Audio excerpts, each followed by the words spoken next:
Hey there, guys. What's up? It's been a long time since I've done a commentary.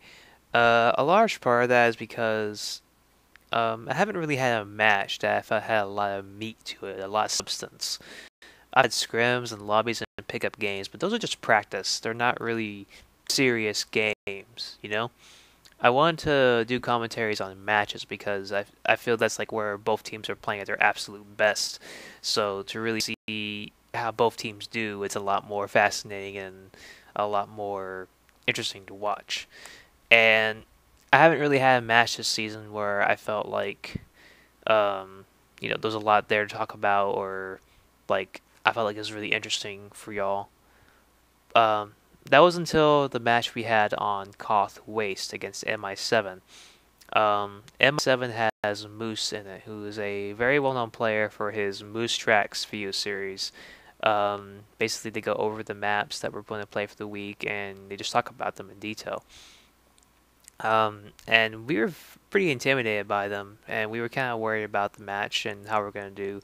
So we were practicing pretty much all week. We did the scrims, we did some lobbies, and when the match day finally came, we did really, really well together. We had great comms, great energy.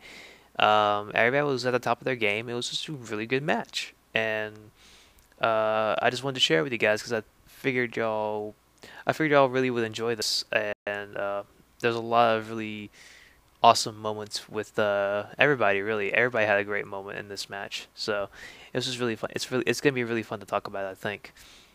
Let's talk about the roster for a second because what happened is that the Wild Party started out as a sixes team, but then we kind of then they got into Highlander, and this is around the time where they sort of picked me up.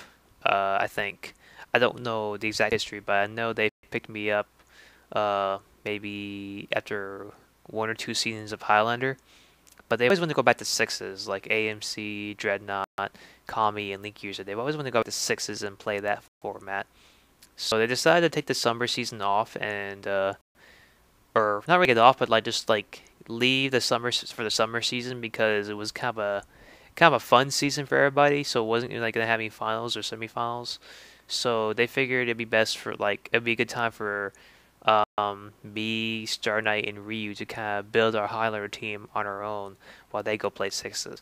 So we lost four people, plus we lost Rarspoon to go because he went to go play on Gunrunners, and then we lost our medic because he wanted to go do other things in his life and and play other games as well. So we basically lost a huge chunk of our team, and we had to spend about a month to get our roster back up.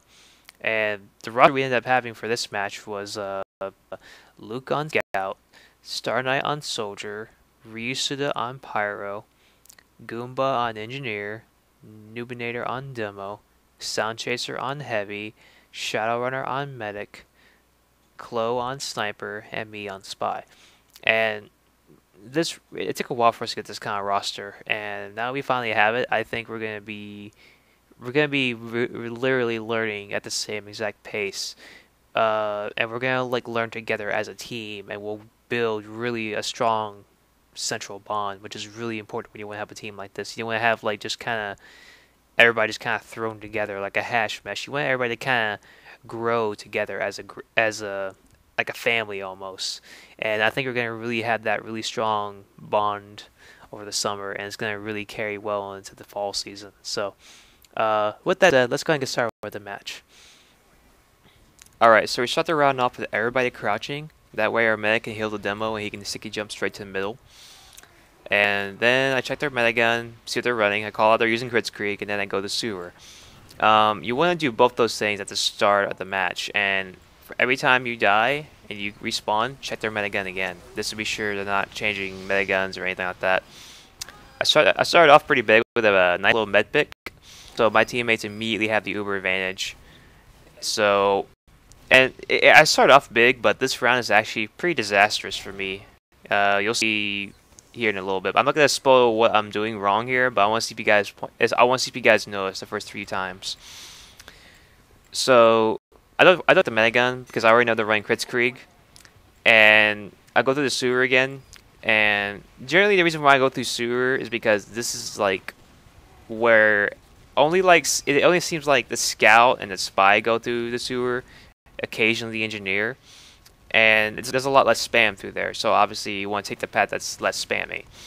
I'm sitting out here in a little blind spot, hoping that my the enemy team will come out and I can stab a few of them.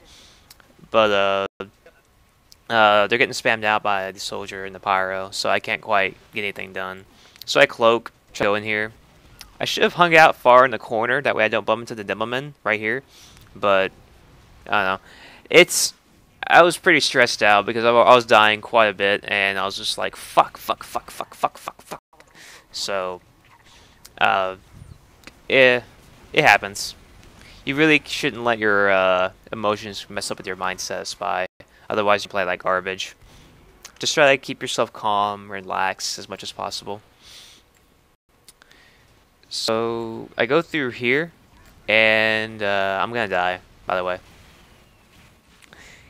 I won't tell you why, but I'm hoping that you noticed. So, Ryu heads back to spawn, gets some heals.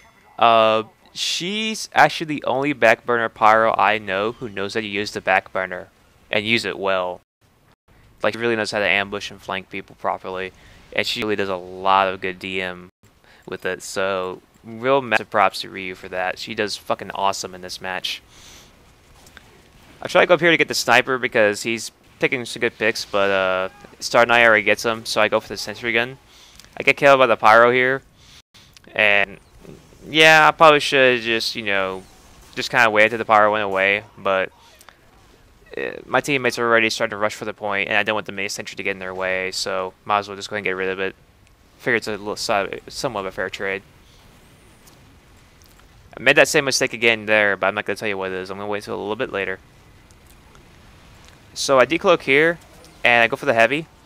I don't really know why the mech didn't call it out. I guess he wasn't really paying attention to what was going on on his right. Ryu hits him with a flare here, and he's already pretty lit, so he dies from the detonator flare. So thanks to Ryu for getting that flare. Otherwise, I think that the medic would have gone down there. So I respawn again. I respawn. And I go to the bomb here, and it's going to go straight to the sewer. And usually also you want to make sure that there's no one else coming to the sewer, like the spy right here. This is obviously a spy. See? And I started, you know, going toe-to-toe with him because I felt like I could take him. And as you can see, I managed to beat him down.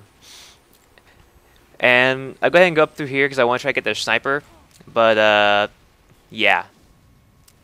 If you're noticing, and I'm hoping that you have, every time I go near my allies, I get caught in the crossfire. I get caught in the middle of, like, rockets and bullets that were even intended to go in my direction.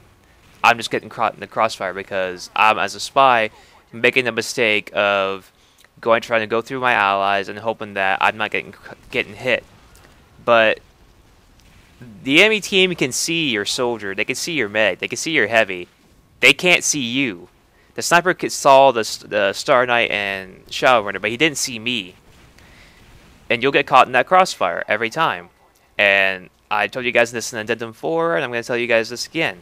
Stop getting caught in the crossfire, because this is exactly what the fuck happens. You get fucking rolled every time.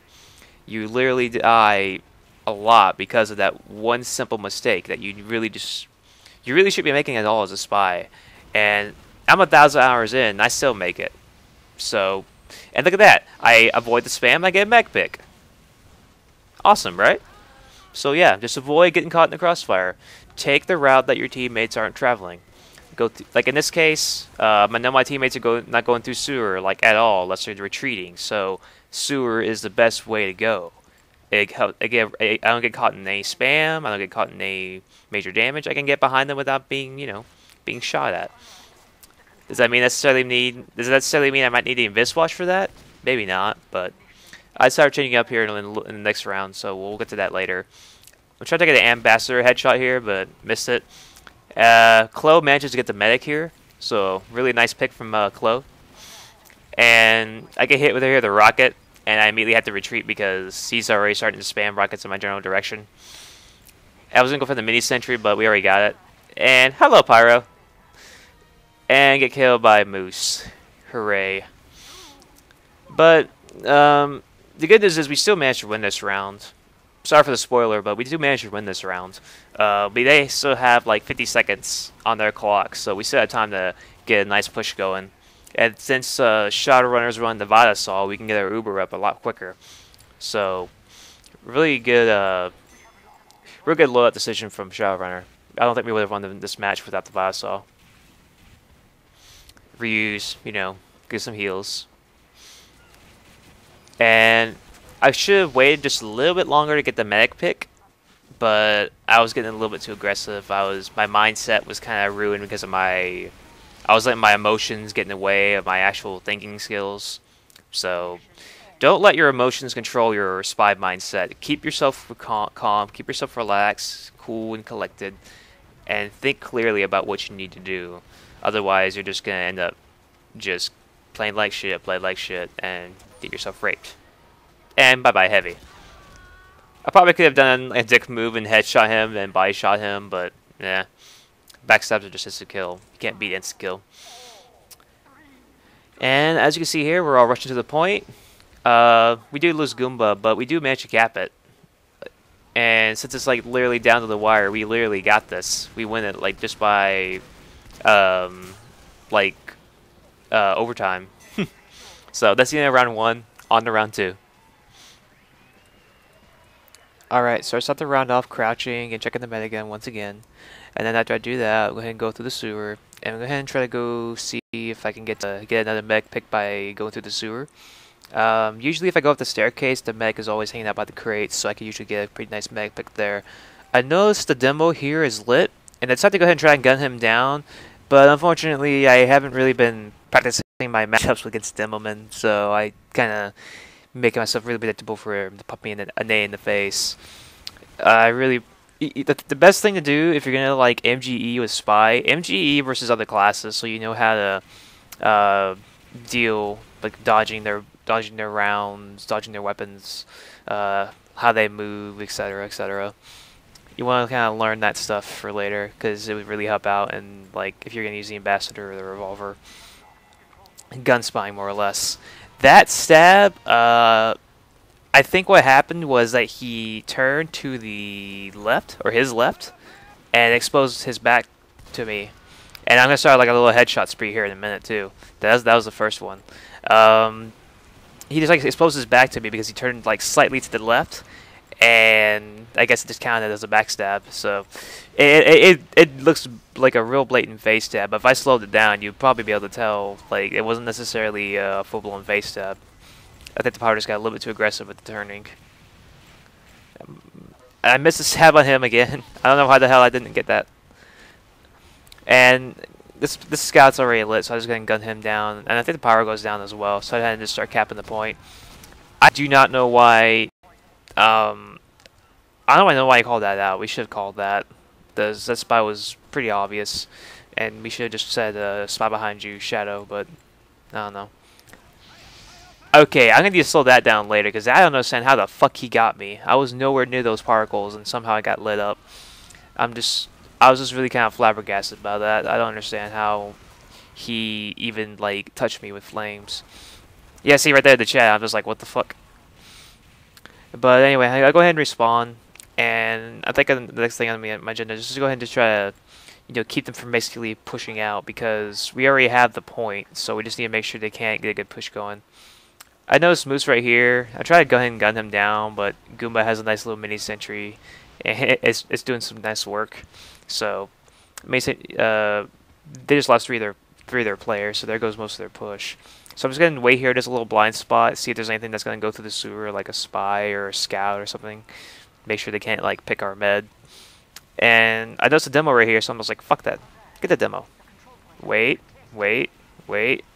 And I think I take a rocket here, and it causes me to go literally clear over the demoman's head. And then the spy manages to, stab me in the butt. Not really a pleasant way to die. But they managed to get the point back, so I think we have charge, so we should be able to make a nice, decent push out. And like I say, everybody's going to the loft. I'm heading to, I think I'm heading to either their, I'm heading to their loft. Go ahead and try to pick off their sniper. And This is actually one of the main reasons why I like to use the Ambassador, just because it saves me time having to get behind people for a backstab. They're already lit. I really could have shot this engineer right here, but I don't know. I don't even know why he was just standing there. It seems kind of silly for me. Maybe he's trying to tell his teammates to switch classes or something. I don't know, because he does change the demo later. And the heavy goes down, and I'm trying to see go back to the loft because that's the last place I saw people. But this got cleared out, so we're just gonna start capping the point. I just start ambassador sniping here, take down the engineer. Try to go for the sniper, but he backs up, so I can't quite get him. And close Ariana's ass anyway, so he's gonna stay back for a little bit. I go through here, call out spy sniper, and I let the engineer walk away. Let him walk off. I decloak here, and decided to go ahead and go for the soldier and the heavy because they're the closest ones I could get. And I would have gone for the medic pick again, but I couldn't quite get. I just didn't want to risk, being in that position to get some stabs and end up with nothing, So I might as well just take what I can get. And the soldier and the heavy, that's a pretty good amount of their pushing power there because Moose has been dive bombing us this entire time, and their heavy's obviously their tank, so it's a pretty fair trade, I think. I go through our loft, and I'm going to go try to do some master sniping, get the scout. And I probably shouldn't even. I probably going to go ahead and try to go cook them through there, but they're already coming out, so I might do a little master sniping since it seems to be working so far. My aim's pretty good, and they seem to really not be knowing how to deal with an ambassador spy, it seems. So just decided to gun him down. I don't know why that scout didn't turn around and try to shoot me. I really don't. I guess he got sidetracked or something, or I don't know. So I see the medic here, taking my time. Good spy stab there, but I went for the medic. Got the med down. So now all they have is just a bunch of people on the point with no heals. We should be able to cap this back pretty easily. And they got like a whole minute for the time to run out. So we got this in the bag. And that's actually my best round, I think, this entire game, because I basically just went crazy with the ambassador and got a few nice stabs. So that's the only round I MVP on, if I remember correctly. And it was a pretty good it was a pretty good round. I was actually really happy with myself, considering that the first round was kind of disastrous for me for the most part. All right, so we cap back the point, and they start pushing up and they start getting the point back, but they have like 36 seconds on the clock, and we only have like zero. So all we need to do is basically just defend it, and we should win. So we pretty much got this in the bag. It's basically over. So with that said, let's go ahead and move on to round 3.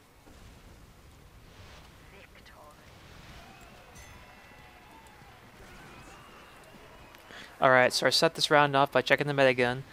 And this time I noticed they're actually using the Uber instead of the crits. So I called that out to my team, let them know, hey, they're using Uber. So I go ahead and go through sewer, and I head to their spawn, because I want to wager that they're gonna be staying back at their spawn instead of pushing out, since they don't have the crits. They could be playing a little bit more passive and waiting for us to cap the point and then pushing out on us with the Uber. So we're gonna come back here and see if we can find the med. See the pyro, wait a little bit, pyro goes down, there's the med, down he goes. I get killed by Moose, but nah, that's okay. The med's down anyway, so spot for a medic's a pretty fair trade, no big deal. So we're capping the point, and since we have it now, we get the hold. So now we're just gonna hang back a little bit.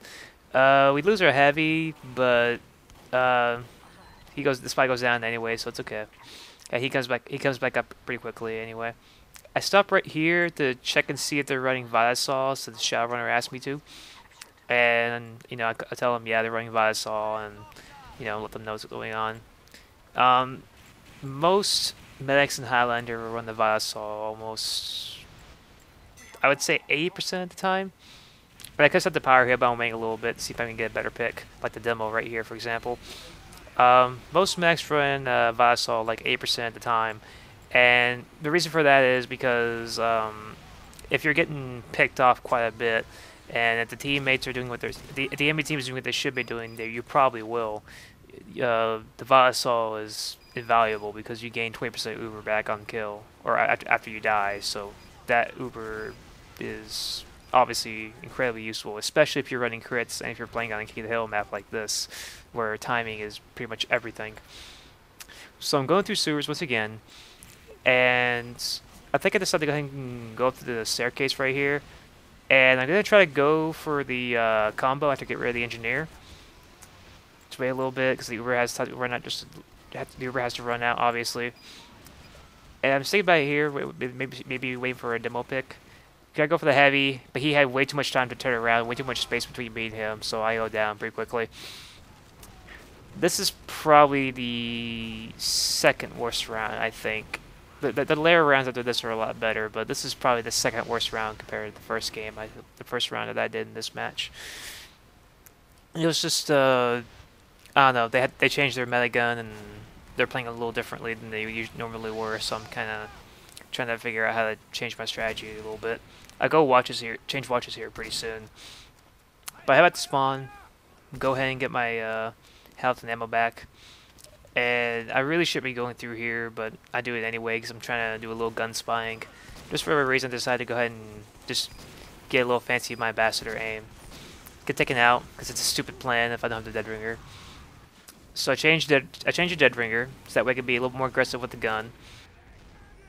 And you really shouldn't be doing that, but in this kind of map where it's like basically heavy DM, and my aim is kind of on the ball today, like that, I can kind of get away with it. Plus, this sewer is just an amazing place for decloaking. You'll see that here in a little bit. Going for a pick here. I missed a pick on the pyro. I die here. I should have feigned there, but I don't know. I don't know why I didn't pull it up. I think I was just trying to be really aggressive with the ambassador, and I was hoping to get the headshot off, but couldn't quite get it just in time. But you'll see the dead ringer be put to good use here in a minute. So I go through sewers once again, disguising as a spy. Usually the reason I go with spy disguise is just because I don't know who's up, and I don't have really good memory to memorize the names of all the different teammates, or the different enemy team members. So I don't really know who's up and who's not. So I just go with spy disguise since it's a pretty low profile disguise. Kill the engineer, kill the pyro, go back under the sewer, redisguise. And here's where the dead ringer becomes really handy. Go for heavy pick, miss it, feign, and I don't think they know that I have the dead ringer here. So I go back under here, decloak, redisguise, bam, med pick, and he dropped the Uber as well. I could have gotten the understab here, but I haven't really done understabs all that often, and when I do, it's kind of a 50-50 chance of me actually getting them. I should have had it, though. I should have just not even moved my mouse. I just aim straight up, and it probably would have counted as a stab. But I think we lose this round, and I try to just go out there, gun blazing, and decloak here, try to stall the cap, but I get taken down, and we lose this round. So on to round 4.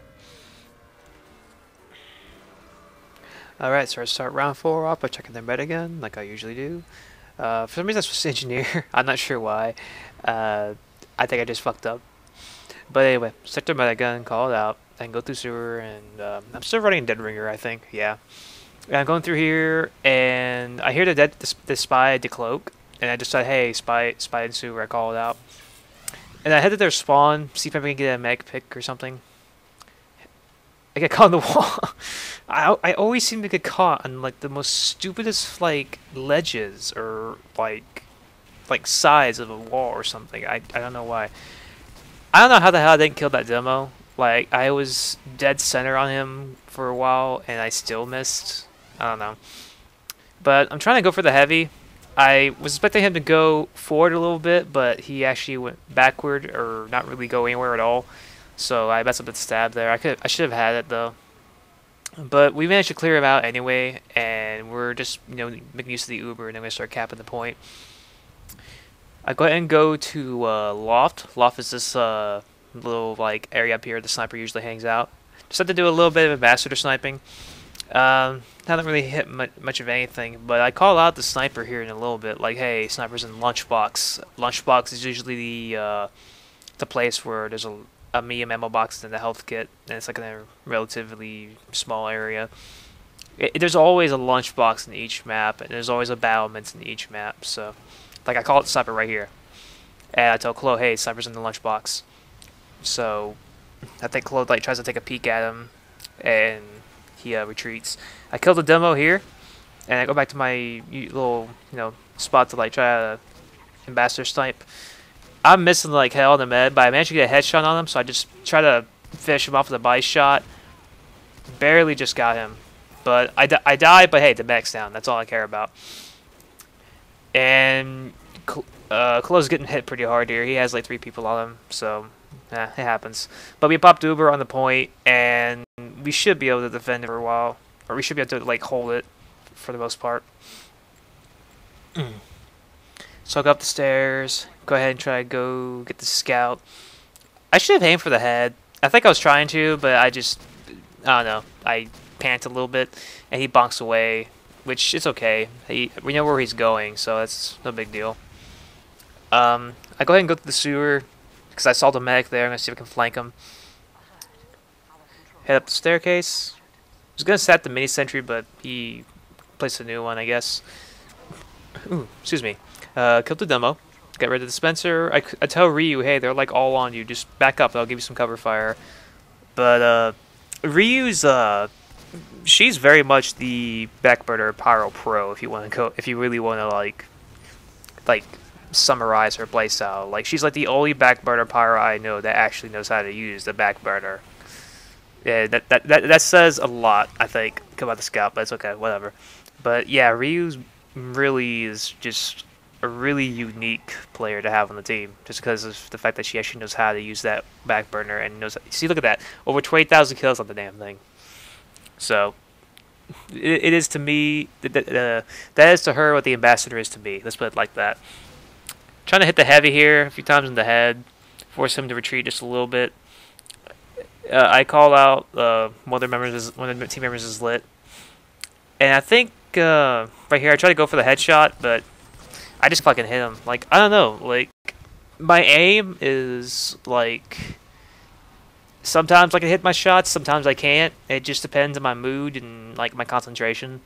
And it's kind of hard to concentrate when you have people, like, talking in your ear constantly. So, disguise as a scout here. Go ahead and go to the sewer. Try to break off from Goomba so he doesn't draw attention in my direction. Head the stairs here. I get lit here, retreat, and just gonna go back to their spawn because they're paranoid for me right now. I see Moose here. I'm just like, fuck it. He has to die. I run to their scout, and I would have tried to feign, but I didn't have enough cloak. Like I didn't have a full cloak meter, so I couldn't feign at all. I was just pretty much just stuck there. I'm basically being gun spy for this round, and as you can see, the best I'm doing here is just being a distraction. That's usually what the gun spy playstyle usually amounts to. Usually, it's just you're mostly a distraction, and you're pretty much just DMing for the most part. You're not really getting picks like you really should be doing as a spy. You're just DMing for the most part.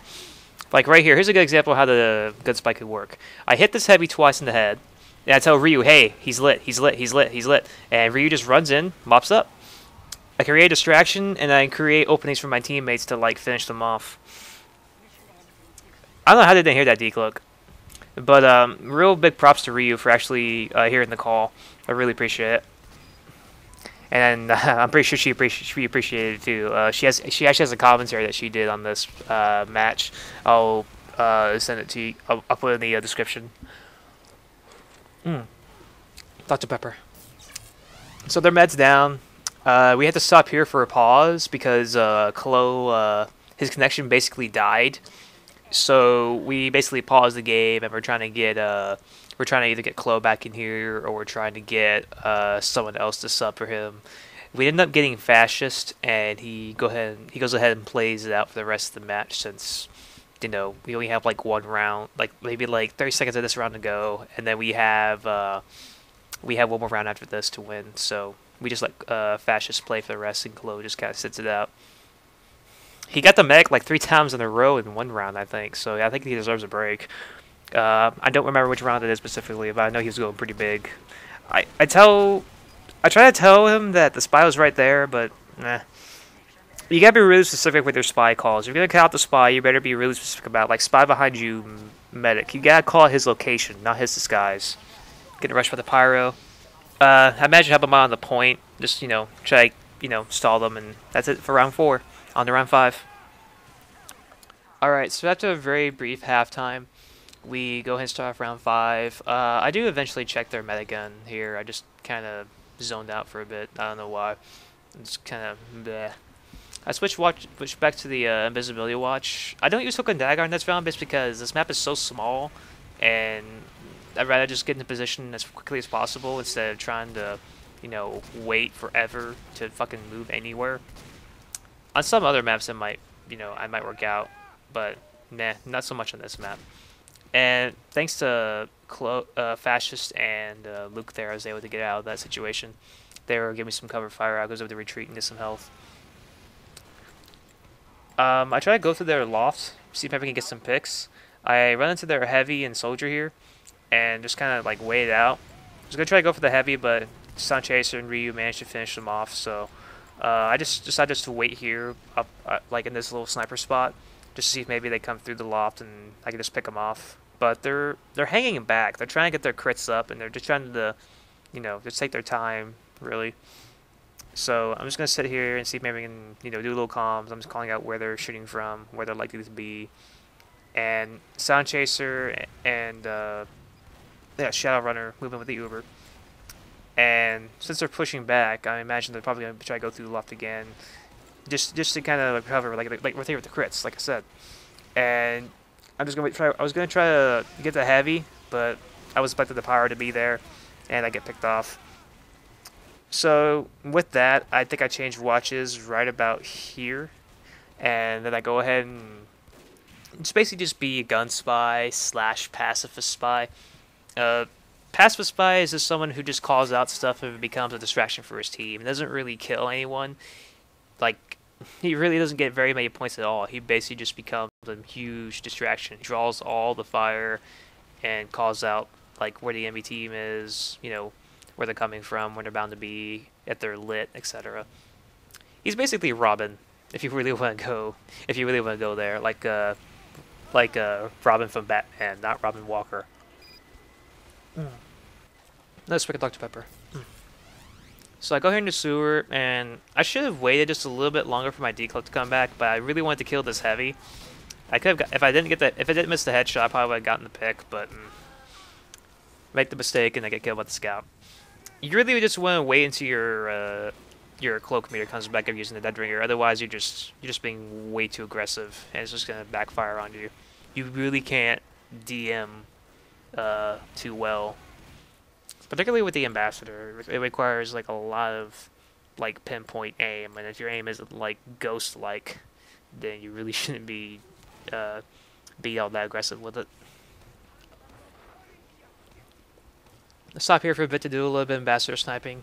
I call out the snipers in the lunchbox. Fascist here's the call. He tries to go from. They're all in loft, and I try to just like distract the sniper for just a little bit, and then I think I decloak just a little bit after the spy goes through here. I don't know how this demoman didn't hear that decloak. He really should have, but nah, whatever. So he managed to hold the point. And I'm just go ahead and go through here, but the pyro notices me, and he literally chases me, and I'm just drawing him out here. Like, Sound Chaser sees him coming out, I call out, hey, their pyro is being aggressive. And that's usually what you want to do if you're going to be like a passive spy. You basically just want to like draw all the attention to you and call out where the enemy team is going. Because if they're focused on you, they're not going to realize, oh my shit, they're heavy, there's heavies there, or there's soldiers there, or whatever.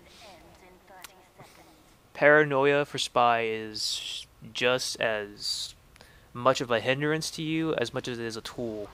So try to make use of it when you can. Do a little aggressive gun spy here. Headshot the engineer, body shot him, and then bah! Get the med. And that pretty much seals the deal for this match. They don't manage to recover. I missed the easiest fucking headshot in the world on the sniper, but I managed to hit him in the head again. He hits me with the melee and killed him with 1 health left. like a boss. Anyway, uh, after I get done being cocky, I go ahead and go over here. Just try to wait out for see maybe I can kill them as they're trying to go through the loft because I noticed they kept going through there a lot. But we managed to get the point back, and they're basically done. They couldn't manage to pop an Uber in time. We got this. So that's the end of round 5, and that's the end of the match.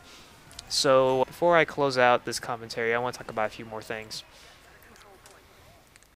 Alright, so let's discuss a few things here. First of all, if you noticed in the first round, I was talking about how I was basically making a mistake of cloaking near my teammates and trying to go through them to get behind enemy lines.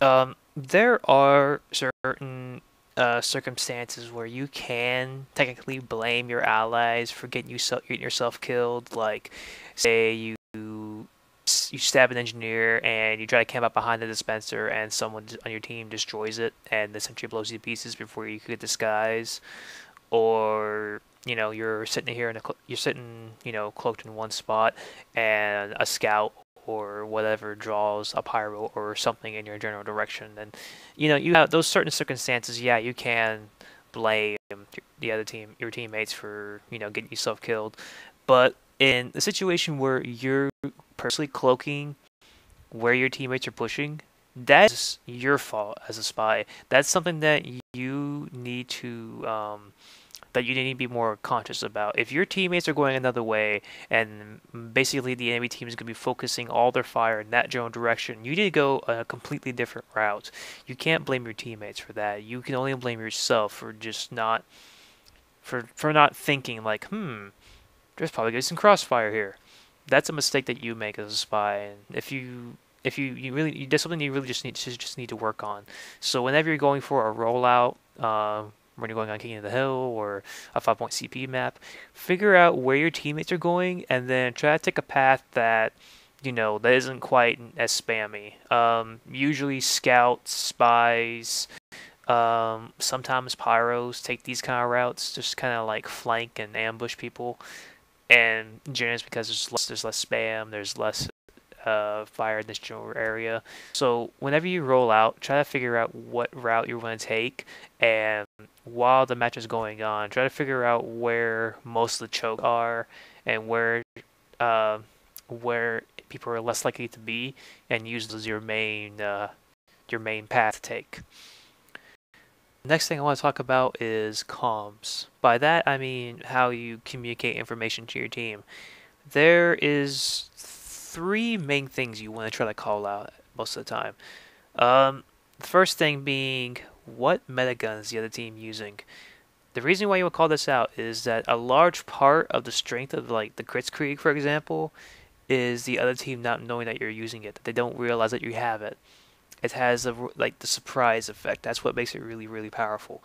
If the other team knows you have crits, then they know they can probably just out DM you and kill you before you can manage to pop it. And if your spy is calling that out, that's like really, really handy information. You also want to call out like how much Uber charge they have, so your medic can properly like, okay, so I have 70%, he has 50. If I pop this as soon as I get it, I should be able to kill him, or we can take advantage of this. Another thing you want to try to call out is who's lit. Like, if you saw earlier, like I was talking about, where I told Ryu, hey, that heavy's lit. He has like 150 HP. Go get him.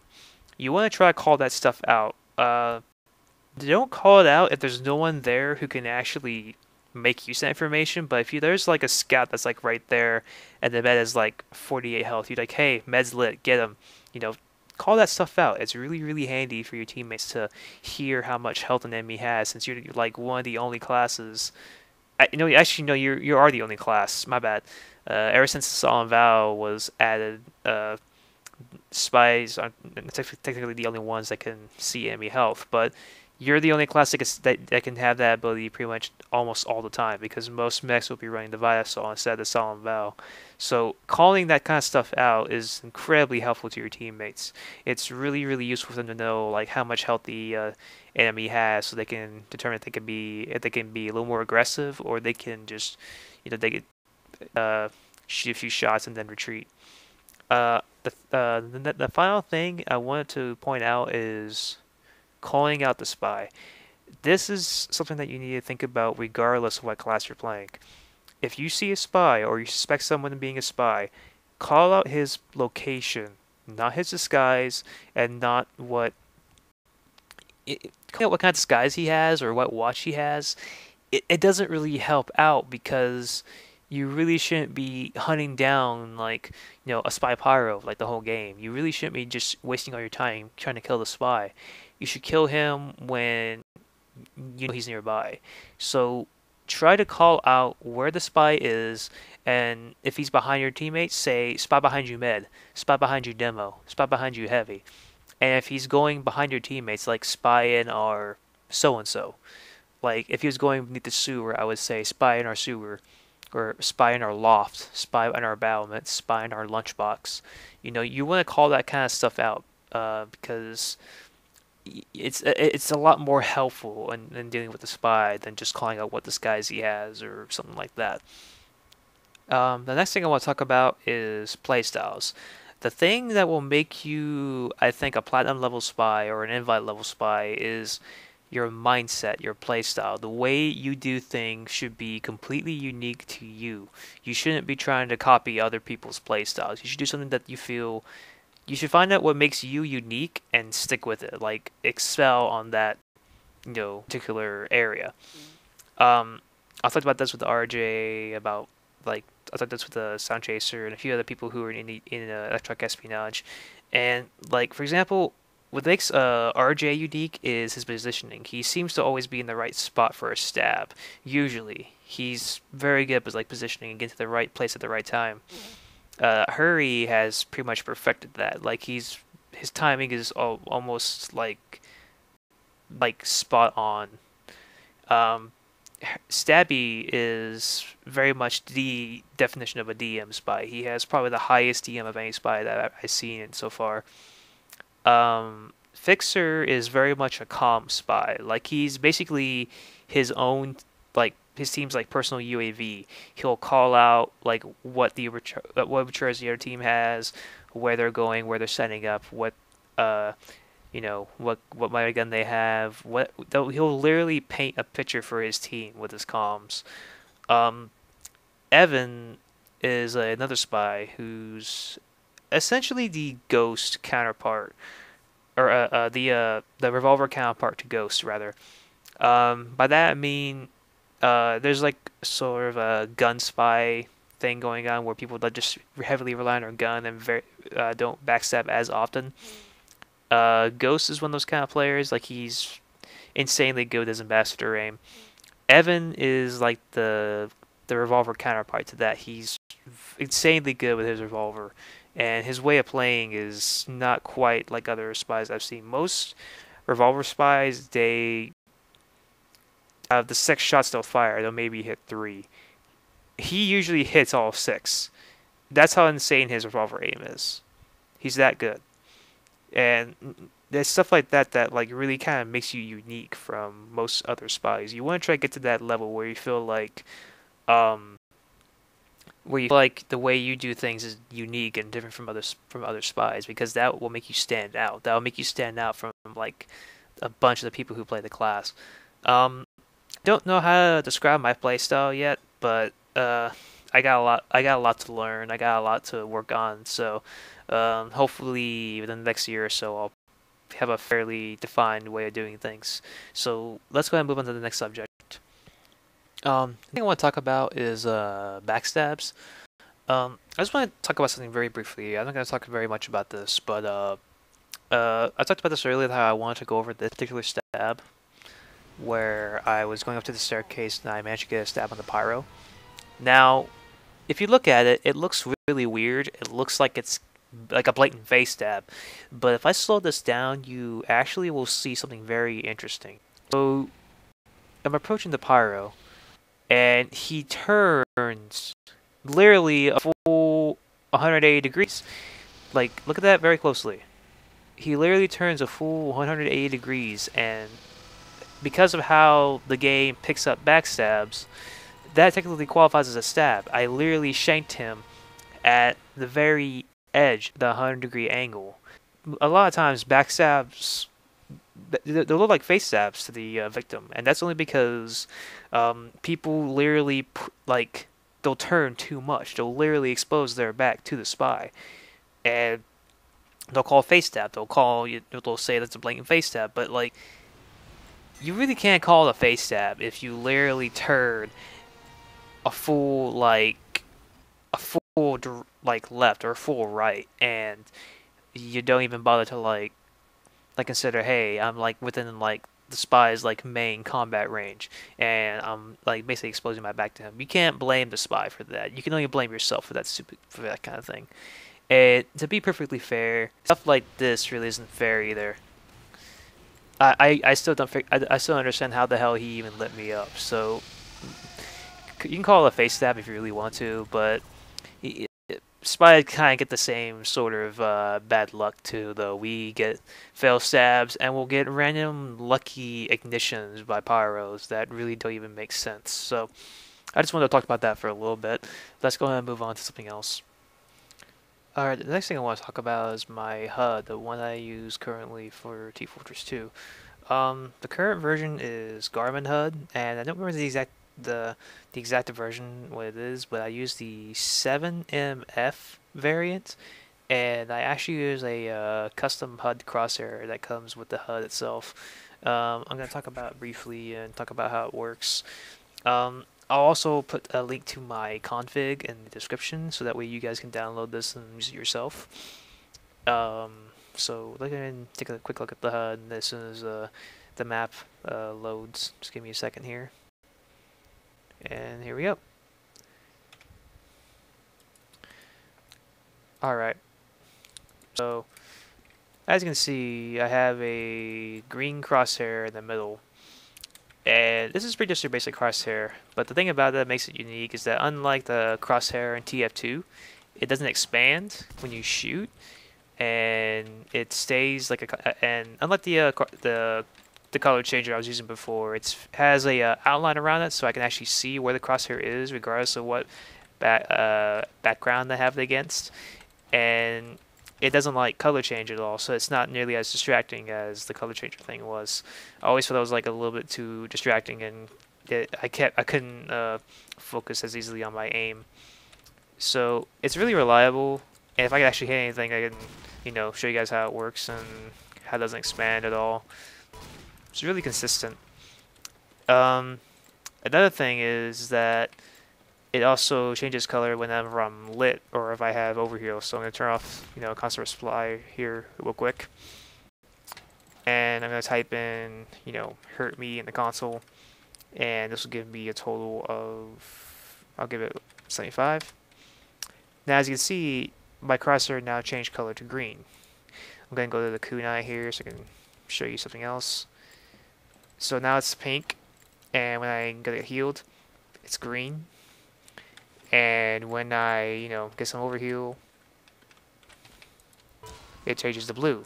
So it allows me to keep track of my health in case I'm not looking directly at it on the bottom left of my screen. And it's really more or less just a great way to judge if if I should go in or if I should stay back and wait a little bit longer, or, whatever.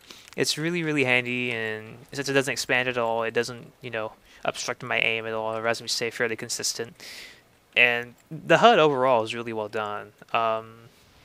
It has a nice look to it. It's very clear and concise, and it allows you to still see your disguise panel. Some of the other versions of Garmin HUD that doesn't show like the little class silhouettes. So this is the only version I think of Garmin HUD that has it. I'm probably wrong on that, but this is the only one that I found at the time that had it. And overall, it's just a really, really nicely designed HUD. If you haven't tried it out yet, I suggest trying it and see if it works out for you. And as far as the crosshair goes, I really don't want to get into how it works or how to set it up, because that would take me forever to explain if y'all don't really understand programming too well. So just try out the HUD and try out the crosshair, and if you like it, then keep it. If you don't like it, then that's okay too. Next thing I want to talk about is interp and all this other kind of mumbo jumbo regarding your network settings. whenever you set your stuff up for optimizing your internet connection, there's just a few commands you really get yourself familiarized with. CL interp ratio, CMD rate, CL update rate, CL smooth and CL smooth time, CL pred optimize, and CL resend, and then rate. Each commands has very different ways of affecting your network, your connection, and your network settings, and your interp, and just override your hit registration, which is the main reason why you want to mess with this stuff in the first place. Um, for rate, you will set it to 1048576. That is the maximum amount that this can be set to, so it will automatically just max out your connection to the highest possible setting. CL resend, that just tells the it's like a little delay to how many times it will like resend packets to make sure it's sending information properly. It's normally set to 6. I had it to 3, and seems pretty good so far. It seems like it's working perfectly okay. CO pred optimize, that just prediction optimize. It just optimizes how the server and how the client picks up you know uh, like prediction errors and all that kind of stuff. So you want to set that to 2 if you can. CL smooth. This is a command that's fairly controversial because it really is just more or less based on preference. You don't necessarily need it on. If you want to turn it off, you just put CL smooth 0, and technically you'll be a little more accurate, and you'll have a little bit more. It'll be a little bit less strict on the aim and like where you're supposed to shoot. But I found personally that with CL smooth on and when it matches my interp, I actually find CL smooth to be more reliable, more consistent. CL smooth 0 is a little bit more lenient in terms of how your aim is, but CL smooth 1 is a little more consistent and more like reliable. Like a lot of shots register a lot more when they should, and it stays consistent regardless of my connection to the server. So just try it out and see which one you like. Just make sure if you have CL smooth on, make sure you have CL smooth time set to the exact same as your interp, which I'll get to in a second. CL CMD rate, CL update rate, put both to 67, so that way it'll max it out at 66 or 67 depending on what server you join. You just want to make sure that's the maximum setting, so that way you should have pretty reliable interp. CL interp ratio, set that to 1, and set CL interp to 0.015152. That is pretty much the lowest you can go, and if you set it to that, it will constantly stay at the lowest setting, and it will give you very consistent, reliable hit res. You can set it higher than that, and it really just kind of depends on what class you're using, but I find CL interp set to 0.0152 or 15152. Just if you have it set to that, I see it is more consistent, more reliable, and it doesn't really matter what class I use. It seems more just shots just seem to register better. Okay, it just seems to work a lot better for spy. So just try these settings out and see if you like them, and just mess around with things for a little bit and see what you find that works for you. The really thing you really need to test out is CL smooth, whether you want to have it off or on. Just try it out and see what you like. And also, if you need to check your net graph, there's a command called net_graph, and that allows you to see what your connection looks like and how it's being how things are being tracked between you and the server. I'd recommend taking a look at that every once in a while to see how your connection looks to the server. It'll tell you whether or not you should change, or maybe you need to change your interp a little bit, or your update rate, or whatever. So yeah, that pretty much wraps up the commentary. Thanks for watching. I'll have my config in the description, as well as the commentary that Ryusuta did on this match. And I just hope you guys really enjoyed this. I'll try to do some more commentaries here in the future, but I can't promise you anything because, like I said, I want to make sure that whenever I do a commentary, it has the match that I'm going to be talking about, it has a lot of meat to it. Like, it has a lot of things I could actually talk about and really give you guys good information on. So, Thanks for watching, and take it easy.